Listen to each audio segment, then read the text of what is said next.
That's just what I want to see. This is the first one.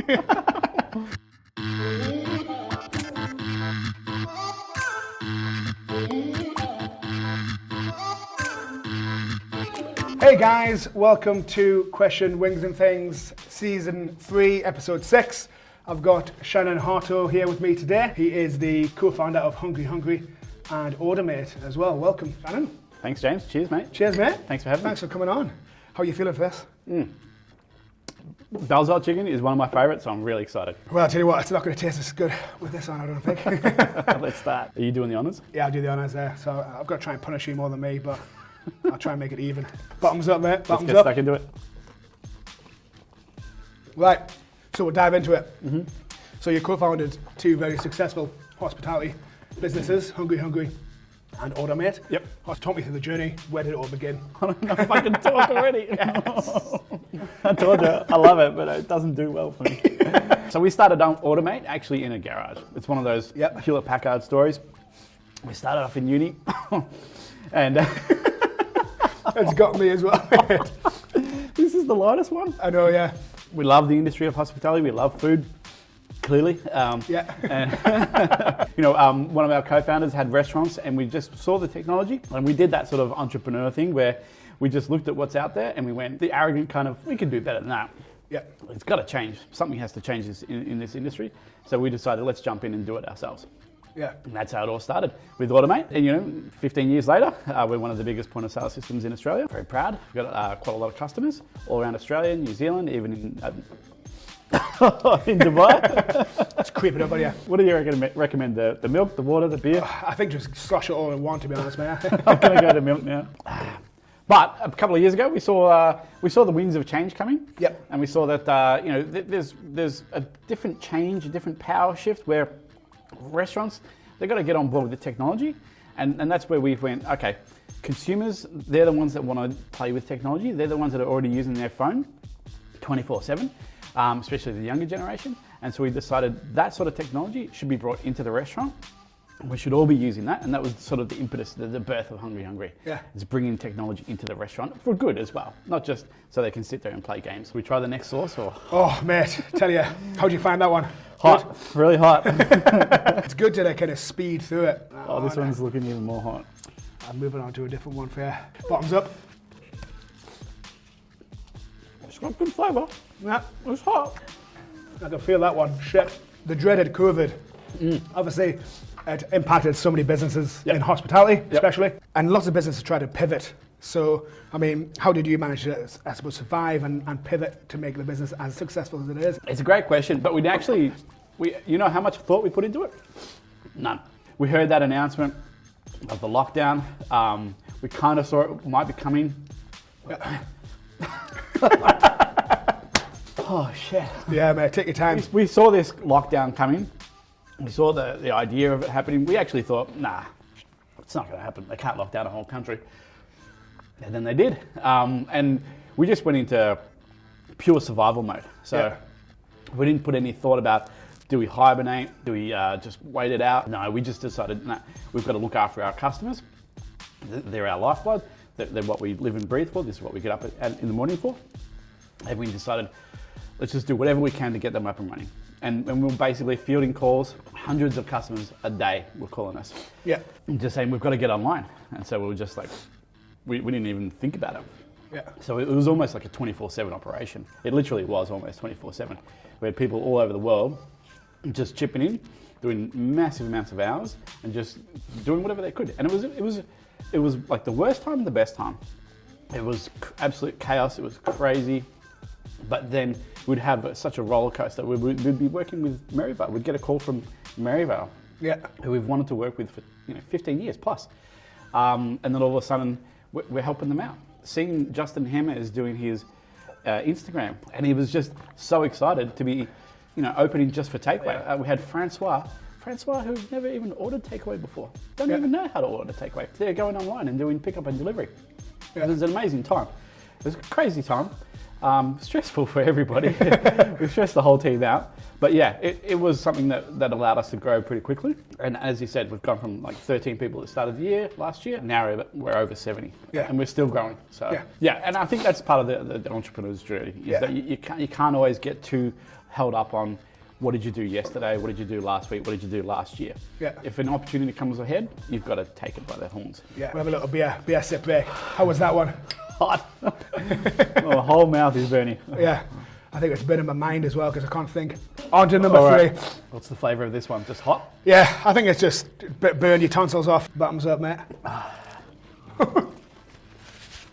The flavour at the start is beautiful. That's nice, isn't it? And then it just hurts. So HungryHungry, obviously we talked about the growth. Went through a couple of years last year. I think I was reading that you're looking to tackle overseas markets as well. Yep. So what are the big goals for the business in the future?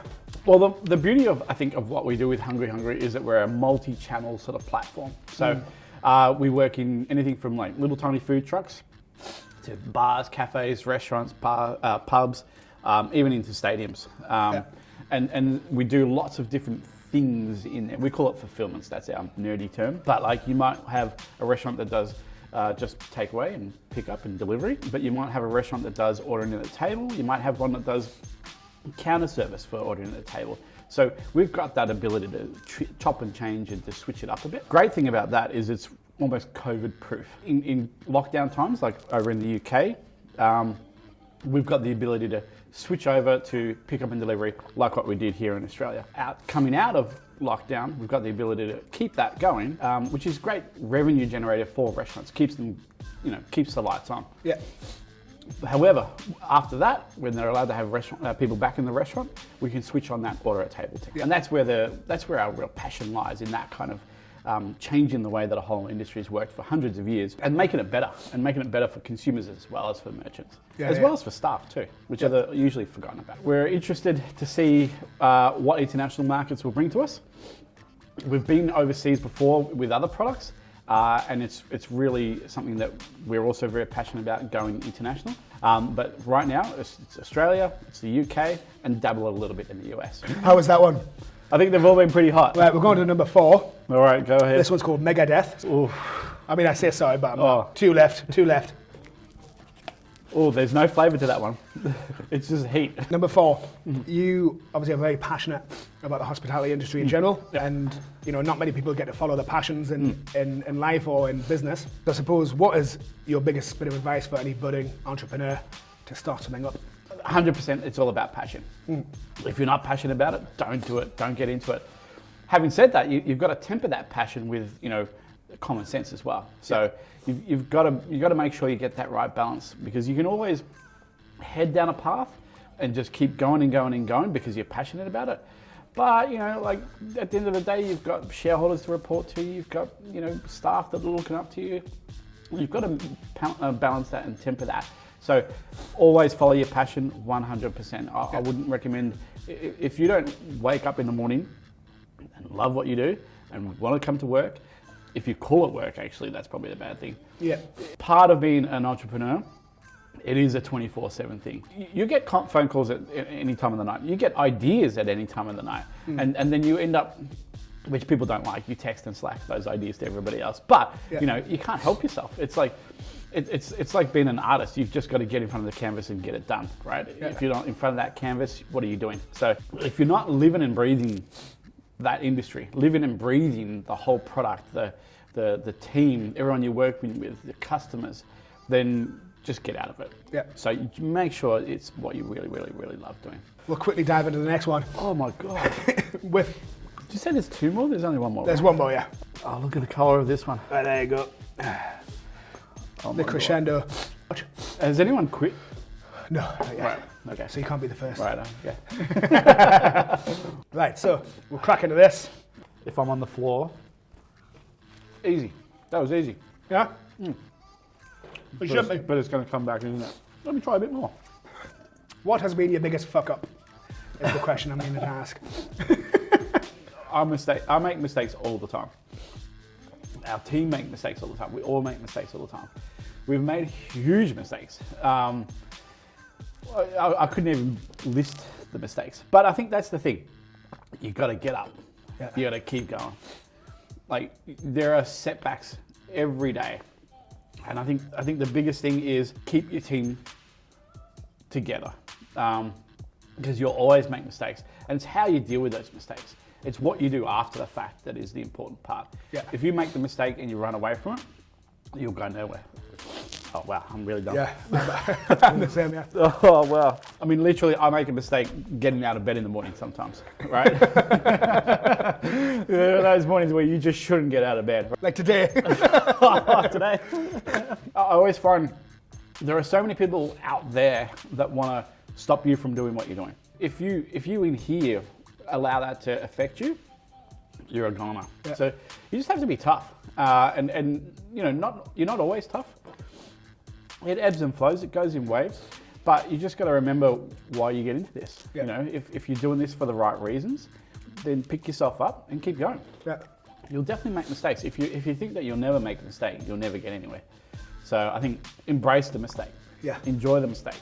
Learn from the mistake though. Yeah, it's been a real pleasure to have you on. Well, thanks so much. You know, I'm doing the opposite of a brain freeze. But it's doing the same thing. It's called a brain fire. Mate, it's been an absolute pleasure. Thank you for having me, mate. Absolutely enjoyed every minute of it. Yeah, legend. And hopefully we'll sing a few more of these after this. I'm going to be here for a while.